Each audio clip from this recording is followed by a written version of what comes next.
Internal genitalia में हम देखने लगे हैं टेस्टिस और हमारी एपिडिडमस को, ठीक है। पहले टेस्टिस की बात कर लेते हैं। तो टेस्टिस जो है हमारे पास मेल गोनैड है, ठीक है, मेल में प्रेजेंट होती हैं और फीमेल में जो है इनकी जगह ओवरी मौजूद होती है, ठीक है। ये स्क्रोटम में सस्पेंड हुई होती है बाय द स्पर्मेटिक कॉर्ड, ठीक है। अच्छा, और दूसरी बात यह है कि ये जो लोअर जो लेफ्ट वाली टेस्टिस होती है ना, वो थोड़ा सा नीचे डिसेंड करी होती है with compare as compare to the right ना, ठीक है। इसकी वजह ये होती है कि जो हमारी लेफ्ट स्पर्मेटिक कॉर्ड होती है ना, वो ज़रा लंबी होती है, उसकी ग्रेटर लेंथ होती है, तो उसकी वजह से जो है वो ये जो लेफ़्ट वाली है वो हम कह रहे हैं कि जो है वो स्लाइटली लोअर है देन द राइट, ठीक है। उसके बाद हम ज़रा टेस्टिस की डायग्राम को देख लेते हैं स्पर्मेटिक कॉर्ड के स्किन वगैरह को हटा के, ठीक है। तो वो ना हमें अंदर से कुछ इस तरह से नज़र आएगा, ठीक है। एक तो आप देखें इसकी कि ये जो है वो अपर पोल जो है वो थोड़ा सा टिल्ट हुआ हुआ है, ठीक है, फॉरवर्ड और लैटरली थोड़ा सा ना टिल्ट हुआ हुआ है, ठीक है, अपर पोल। और इसी तरह जो है वो हम जो है वो शेप देखें तो ये हमारी टेस्टिस की शेप जो है वो ओवल है, ठीक है। इसकी लेंथ होती है 3.75 सेंटीमीटर, ठीक है, और इसकी ये जो है वो 2.5 सेंटीमीटर ब्रॉड होती है, ठीक है, और दूसरा 1.8 सेंटीमीटर थिक होती है, और इसका वेट जो होता है वो 10 से 15 ग्राम होता है, ठीक है, 10 से 15 ग्राम। अच्छा, उसके बाद हम एक्सटर्नल फीचर्स देख लेते हैं।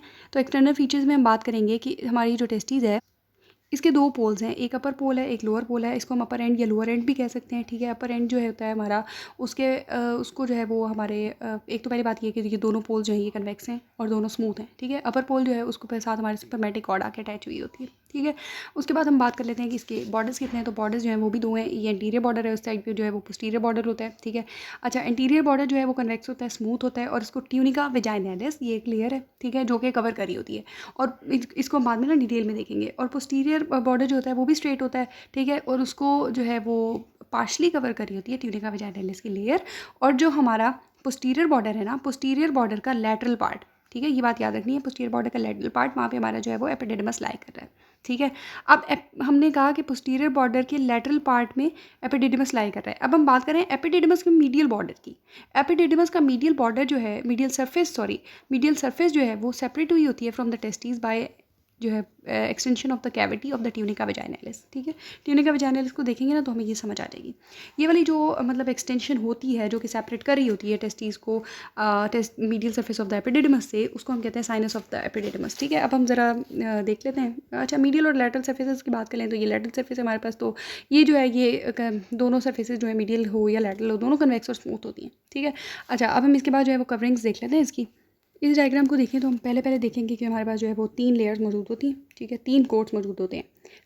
एक तो होता है हमारे पास ट्यूनिका वेजाइनालिस, दूसरा होता है ट्यूनिका एल्बुजिनिया, और एक और हमारे पास होता है ट्यूनिका ट्यूनिका वेस्कुलोसा, ठीक है। वो इनर मोस्ट कोट होता है, वेस्कुलर कोट होता है टेस्टिस का, जो कि इसके ल्यूब्यूल्स को लाइन कर रहा होता है, ठीक है। अब हम ट्यूनिका वेजाइनालिस को डिटेल में देखते हैं। ये एक ऐसी शीट होती है, ठीक है, जो कि टेस्टिस को कवर कर रही है, ठीक है। इसकी ना 2 लेयर्स हैं, ठीक है, 2 हम कह सकते हैं कि इसकी सर्फेसेस हैं, ठीक है। एक है इसकी पैराइटल लेयर ये वाली, ठीक है, दूसरी है इसकी विसरल लेयर ये वाली, ठीक है। और इन दोनों को जो है वो एक कैविटी सेपरेट कर रही है, ठीक है। इस कैविटी को हम जो है वो कह रहे थे कि इसकी जो एक्सटेंशन है वो एपिडिडमस के मीडियल सरफेस को हमारी टेस्टिस से सेपरेट करी होती है, उसकी एक्सटेंशन, ठीक है, जिसको हम साइनस ऑफ द एपिडिडमस भी कह रहे थे, ठीक है। इसको हम दोबारा एक और डायग्राम से देखते हैं। ये देखिए, ये टेस्टिस है, तो ये जो है वो हमारी ट्यूनिका वेजाइनालिस है, ये उसकी पैराइटल लेयर है, ये विसरल लेयर है, ये कैविटी है, ये medial surface of the epididymis को टेस्टिस से सेपरेट करी है, ठीक है। इसको हम साइनस ऑफ द एपिडिडमस भी कहते हैं, ठीक है। अब हम देखते हैं ट्यूनिका एल्बुजिनिया। एक और डायग्राम से हम देख लेते हैं। जितनी ज़्यादा डायग्राम्स देखेंगे उतना ज़्यादा अच्छी हमें एनाटमी समझ आएगी, ठीक है। एक और डायग्राम भी देख लेते हैं। इस डायग्राम को अगर आप देखें ना तो ये देखिए, ये जो है हमारे पास ये पैराइटल ट्यूनिका वेजाइनालिस है, ठीक है। इसको जब हमने हटाया है तो उसके कैविटी मौजूद थी ना, तो उसके हमारे अंदर जो है वो विसरल ट्यूनिका वेजाइनालिस मौजूद है, ठीक है। अब विसरल ट्यूनिका वेजाइनालिस को जब हम हटाएंगे ना, ठीक है, तो हमारे पास ट्यूनिका एल्बुजिनिया आएगी। हमारी जो विसरल लेयर होती है ट्यूनिका वेजाइनालिस की, वो कवर करी होती है हमारी ट्यूनिका एल्बुजिनिया को कम्प्लीटली, ठीक है। लेकिन जो है वो पोस्टीरियरली नहीं कवर करती, क्योंकि पोस्टीरियरली जो है वो हमारे पास टेस्टिकुलर वेसल्स और टेस्टिकुलर नर्व्स वो सारी जो भी हैं वो हमारे पास एंटर कर रही होती हैं ग्लैंड में, इसलिए पोस्टीरियरली जो है वो ट्यूनिका वेजाइनालिस कवर नहीं करती ट्यूनिका एल्बुजिनिया को, ठीक है। अच्छा, अब हम ज़रा इसको देखते हैं। तो ये देखें, ये जो है विसरल ट्यूनिका वेजाइनालिस थी, ठीक है, ये कवर करी थी, हमने कहा पूरी जगह पे कवर करती है ट्यूनिका एल्बुजिनिया को सिवाय पोस्टीरियरली, तो ये पोस्टीरियर पार्ट नहीं है, बाकी पार्ट है, ठीक है। ये देखें, ये विसरल ट्यूनिका वेजाइनालिस है। जब इसको हमने मतलब रिमूव किया तो हमारे पास जो है वो ट्यूनिका एल्बुजिनिया है, ठीक है। अच्छा, अब ट्यूनिका एल्बुजिनिया जो है वो इसकी जो पोस्टीरियर बॉर्डर होता है ना वो थिक हो जाता है, और एक जो है सेप्टम सा बना लेता है, इनकम्प्लीट सेप्टम, ठीक है, जिसको मीडियास्टिनम टेस्टिस कहते हैं, ठीक है। इसकी डायग्राम देखते हैं। तो इसमें देखें, ये देखें, ये जो है, ये वाली जो जगह है ना, इसको हम कह रहे हैं mediastinum of the testis. Mediastinum of the testis से बहुत सारे जो है वो सेप्टा अराइज हो रहे होते हैं, ठीक है। और सेप्टा जो है वो हमारी जो टेस्टिस होती है उसको डिवाइड कर रहे होते हैं तकरीबन 200 से लेके 300 लब्यूल्स तक, ठीक है। 200 से 300 लब्यूल्स तक इसको डिवाइड कर रहे होते हैं, ठीक है। उसके बाद जो हमारे पास ट्यूनिका वेस्कुलोसा होती है, वो इनर मोस्ट लेयर है, वेस्कुलर कोट है हमारी टेस्टिस का, ठीक है, जो लाइन कर रहा होता है लब्यूल्स को, ठीक है। अच्छा, अब हम सरफेस ऑफ द टेस्टिस को देख लेते हैं। तो हमने पहले बात ये कर ली कि हमारी जो टेस्टिस है उसमें 200 से लेकर 300 लोब्यूल्स मौजूद हैं, और लोब्यूल्स के अंदर जो है वो सेमिनिफेरस ट्यूब्यूल्स मौजूद होती हैं। हर लोब्यूल में तकरीबन 2 से 3 सेमिनिफेरस ट्यूब्यूल्स मौजूद होती हैं। ये देखें अगर इस डायग्राम को, तो ये देखें, ये हमारे पास जो है वो सेमिनिफेरस ट्यूब्यूल्स जो है वो मौजूद है, ठीक है, 2 से 3 हर जो है वो लोब्यूल में, ठीक है। अच्छा, इसके बाद ये है कि ये वाली जो इसको अगर आप देखें, तो ये देखें ना, सेमिनिफेरस ट्यूब्यूल्स कितनी ज़्यादा वो कॉइल्ड हैं, हाईली कॉइल्ड होती हैं, ठीक है। अच्छा, अगर हम इनको बाहर निकालें ना, तो हर ट्यूब्यूल की जो लेंथ होती है वो तकरीबन 60 सेंटीमीटर होती है, और इसकी जो अगर हम डायमीटर की बात करें तो वो 0.2 माइक्रोमीटर इसका डायमीटर होता है, ठीक है। जब हम इसको हिस्टोलॉजिकली देखते हैं इस सेमिनिफेरस ट्यूब्यूल को, तो हमें पता चलता है कि यहाँ पे जो है वो अच्छा स्पर्मेटोजेनेसिस हो रही थी, यानी प्राइमरी स्पर्मेटोसाइट्स पड़े होते हैं, सेकेंडरी स्पर्मेटोसाइट्स पड़े होते हैं, स्पर्मेटिड्स मौजूद होते हैं, स्पर्मेटोजोआ पड़े होते हैं। तो वो जो है वो डिफरेंट स्टेजेस जो होती हैं फॉर्मेशन की, स्पर्म फॉर्मेशन की, तो वो हमें नज़र आ जाती हैं हिस्टोलॉजिकल सेक्शन में, ठीक है। अच्छा, सेमिनिफेरस ट्यूब्यूल्स जो हैं, अब देखें, ये सारी 2 से 3 मौजूद थी ना, ये ज्वाइन होके ना हमारे पास बना रही होती हैं एक सिंगल डक्ट, ठीक है। इसको देखें तो ये हमारे पास कॉइल्ड आ रही थी, ठीक है। उन्होंने जो है वो हमारे पास एक जो है वो स्ट्रेट ट्यूब्यूल बना दी है, ठीक है। स्ट्रेट ट्यूब्यूल जो है मीडियास्टिनम में एंटर हुई है, हर में अब देखें, इसमें सब में इसी तरह स्ट्रेट ट्यूब्यूल जो है वो एंटर हुई है, ठीक है। और जो है वहाँ पे एनास्टोमोस किया उन्होंने, ठीक है, और रेटेड टेस्टिस बना दिया, ठीक है। रेटेड टेस्टिस जो है वो तकरीबन 12 से लेके 30 इफरेंट डक्ट्स जो है वो डक्ट्यूल्स जो है वो प्रोड्यूस करती है, जो कि एंटर करती हैं एपिडेडिमस, ठीक है। इस डायग्राम को दोबारा देखते हैं ज़रा। ये देखें, यहाँ से रेटेड टेस्टिस से हमने कहा कि जो है वो 12 से तकरीबन 30 इफरेंट डक्ट्यूल्स, ठीक है, निकलें, जो कि हमारी एपिडेडिमस का हेड जो है वो बनाएंगे। अच्छा, एपिडेडिमस में एंटर करेंगे। अब ये जो डक्ट्स होती हैं, ये ट्यूब्यूल्स होती हैं, ठीक है। ये ट्यूब्यूल्स जो हैं ये हाईली कॉइल्ड हो जाती हैं, ठीक है, और हाईली कॉइल्ड होके हमारा जो है वो हेड बना लेती हैं हमारे एपिडेडिमस का, ठीक है। फिर यही ट्यूब्यूल्स जो हैं ये एंड करती हैं इन अ सिंगल डक्ट, ठीक है। वो सिंगल डक्ट जो है वो अपने ऊपर ही कॉइल हुई होती है, ठीक है, और वो हमारे बना रही होती है बॉडी और टेल ऑफ द एपिडेडिमस, ठीक है। जो हमारी स्ट्रेट जो इफरेंट डक्ट्यूल्स जो हमारी निकल रही थी, ठीक है, वो एंटर हो रही थी एपिडेडिमस में, वो हाईली कॉइल्ड थी, ठीक है, और उन्होंने हेड बना लिया था एपिडेडिमस का। फिर वही सारी ट्यूब्यूल जो हैं वो एक ही डक्ट में ओपन हुई, और उन्होंने जो है वो बॉडी और the tell of the epididymis बना ली। और ये जो टेल होती है एपिडेडिमस की, ये फिर कंटिन्यू हो जाती है विद द डक्टस डेफरेंस, ठीक है। इसके बाद हम आर्टेरियल सप्लाई देख लेते हैं। आर्टेरियल सप्लाई में इस तरह है कि एक ही जो है वो आराम से टेस्टिकुलर आर्टरी है, ठीक है, वही सप्लाई करेगी। Right testicular artery, left testicular artery कहाँ से अराइज होती है? हमारी एब्डोमिनल एओर्टा से at the level of second lumbar vertebra या L2 के लेवल पर जो है वो अराइज होती हैं, ठीक है। डिसेंड करती है on the posterior abdominal wall, ठीक है। पोस्टीरियर एब्डोमिनल वॉल पे डिसेंड करके फिर हमारे जो है वो डीप इंग्वाइनल रिंग में एंटर करती है, ठीक है। ये देखें, ये हमारे पास डीप इंग्वाइनल रिंग में जो है वो एंटर कर दी, ठीक है। और उसके बाद जो है वो जाती है, ठीक है, posterior border of the testis पे पहुंच जाती है, ठीक है। वहाँ पे जो है वो ब्रांचेस देती है पोस्टीरियर बॉर्डर ऑफ टेस्टिस पे, ठीक है। ब्रांचेस देती है, स्मॉल ब्रांचेस देती है और लार्ज ब्रांचेस देती है। स्मॉल ब्रांचेस जो है वो पोस्टीरियर बॉर्डर में एंटर कर जाती हैं, ठीक है। और जो लार्ज ब्रांचेस होती हैं मीडियल और लैटरल, वो जो है वो ट्यूनिका एल्बुजिनिया को पियर्स करती हैं, ठीक है, सरफेस ऑफ द टेस्टिस पे रन करती हैं और रेमिफाई हो जाती हैं हमारी ट्यूनिका वेस्क्यूलोसा की लेयर में, ठीक है। अब हम देख लेते हैं वीनस ड्रेनेज। तो वीनस ड्रेनेज भी सिंपल ही है बिल्कुल। जो हमारी टेस्टिस से वेंस जो भी है मतलब होती हैं ना, वो हमारी जो है वो पेम्पिनी फॉर्म प्लेक्सेस बना लेती हैं, ठीक है। पेम्पिनी फॉर्म प्लेक्सेस का जो इंटीरियर पार्ट होता है वो टेस्टिकुलर आर्टरी के साथ जो है वो लाई कर रहा होता है, ठीक है। और मिडल पार्ट जो है वो अराउंड द डक्टस डेफरेंस होता है, ठीक है, डक्टस डेफरेंस के अराउंड होता है। और जो पोस्टीरियर पार्ट होता है वो आइसोलेटेड होता है, ठीक है। ये प्लेक्सेस जो है ये सुपरफिशियल इंग्वाइनल रिंग के लेवल पे, ठीक है, 4 जो है वेंस में कंडेंस हो जाता है, ठीक है।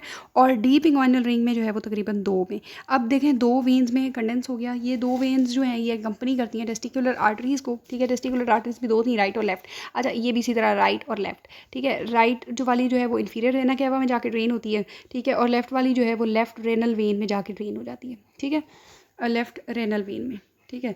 अच्छा, उसके बाद अब हम लिम्फेटिक ड्रेनेज देखते हैं। लिम्फेटिक ड्रेनेज भी बिल्कुल सिंपल सी है, ठीक है। इसमें भी वो जो लिम्फेटिक्स होती हैं वो असेंड करती हैं विद द टेस्टिकुलर वेसल्स और आके ड्रेन हो जाती हैं प्री आयोटिक और पैरा आयोटिक लिम्फ नोड्स में, ठीक है। बस यही सिंपल सी है। नर्व सप्लाई की अगर हम बात करें तो T10 segment of the spinal cord जो है वो सप्लाई कर रहा होता है इसको, ठीक है। सेंसरी नर्व एंडिंग्स भी मौजूद होती हैं, ठीक है, और इसी तरह वेजोमोटर नर्व एंडिंग्स भी मौजूद होती हैं। T10 स्पाइनल कॉर्ड का सेगमेंट जो है वो नर्व्स प्रोवाइड कर रहा है, सिंपैथेटिक नर्व्स, ठीक है। अच्छा, और ये जो है रीनल और एओर्टिक प्लेक्सस में से पास कर रहा है, ठीक है।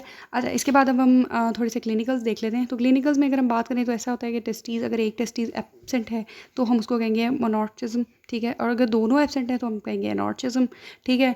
और अगर जो है वो इस तरह हुआ है कि डिसेंड नहीं हुई टेस्टीज़ और भी लंबर, इलियक या इंग्वाइनल या अपर स्क्रॉटल रीजन में मौजूद हैं, डिसेंड नहीं हुई, तो वो हम उनको कहेंगे अनडिसेंडेड टेस्टीज़ या क्रिप्टोर्चिज्म, ठीक है, जो भी प्रोनाउंसिएशन है इसकी, ठीक है। एक्टोपिक टेस्टीज़ की बात करें तो हम, तो जो हमारी टेस्टीज़ होती है उसको नॉर्मली जो है वो यहाँ होना चाहिए, लेकिन इस तरह नहीं होता, वो कहीं हाई स्क्रॉटल, इंग्वाइनल, एब्डोमिनल या कहीं और ही मौजूद होती है, ठीक है, लेकिन मतलब वो स्क्रॉटम में नीचे मौजूद नहीं है, ठीक है।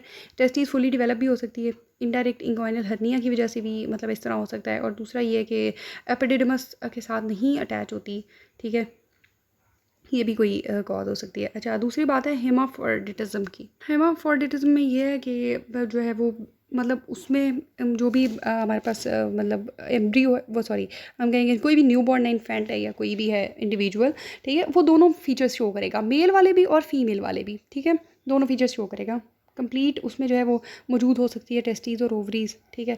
या फिर इस तरह हो सकता है कि जैसे हम इसमें देखें तो हमारे पास देखें, ये हमारे पास जो है वो प्रोस्टेट ग्लैंड मौजूद है, टेस्टीज़ मौजूद है, एपिडिडमस, वेज डेफरेंस, हर चीज़ मौजूद है, ठीक है, और साथ में ब्लाइंड वेजाइनल पाउच भी मौजूद है। तो ये जो है वो इस तरह होता है कि मतलब दोनों फीचर्स शो कर रहा होता है, मेल के भी और फीमेल के भी, ठीक है। अच्छा, दूसरी बात यह है कि टेस्टीज़ और एपिडिडमस में जो है वो वेरियस इन्फेक्शंस और ट्यूमर्स वगैरह भी हो सकते हैं, उनको पॉलपेट करना चाहिए ताकि कोई नोड्यूल्स वगैरह चेक कर सकें, उनकी इरेगुलरिटी, साइज़ वगैरह हर चीज़ जो है, ठीक है। अच्छा, इसके बाद हम वेरियोसील देख लेते हैं।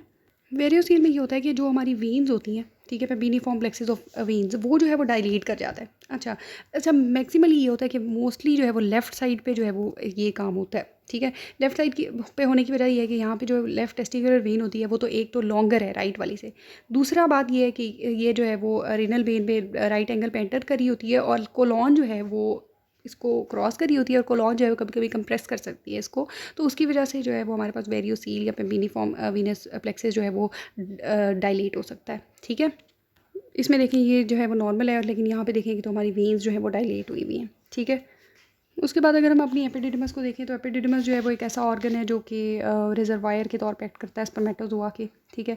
अपर एंड जो है वो इसका हेड होता है, ठीक है। हेड हमने कहा कि किस तरह से बन रहा था, टेस्टीज़ में से जो है वो हमारे इफरेंट डक्टियोल्स जो है वो राइज हो रहे थे और वो हाईली क्वाइल्ड थे और वो जो है वो हमारे पास हेड बना रहे थे, ठीक है। इसी तरह वो जो है वो जो इफरेंट डक्टियोल्स थे वो जाके एक ही उसमें ओपन होते थे, ठीक है। डक्ट में मतलब एक ही डक्ट जो है वो ओपन होती थी नीचे, वो जो कि हमारा बॉडी और टेल ऑफ द एपिडिडमस बना रही थी, ठीक है। और टेल ऑफ द एपिडिडमस या फिर जो है वो बॉडी थी वो जो है हाईली क्वाइल्ड थी ऑन इट सेल्फ, ठीक है। और हमने कहा कि टेल जो है वो आगे कंटिन्यूस होती है हमारी डक्टस डेफरेंस के साथ, ठीक है। डक्टस डेफरेंस जो है वो हमारे स्पर्म्स को लेके जा रही होती है, ठीक है, अवे फ्रॉम द टेस्टीज, ठीक है। एपिडिडमस को भी टेस्टिकुलर आर्टरी ही सप्लाई कर रही होती है, ठीक है।